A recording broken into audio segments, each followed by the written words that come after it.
ఏంటి ఏంటి సంగతులు?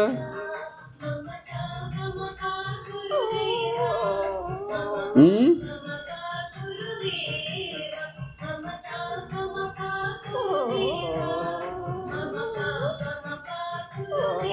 చిన్నుడు, చిన్న బాబు, బయటికి వెళ్దామా?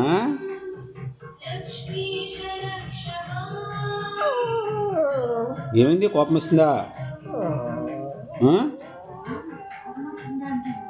కోపం వచ్చిందా? ఎందుకు బయటికి ఎందుకు ఎందుకురా బయటికి?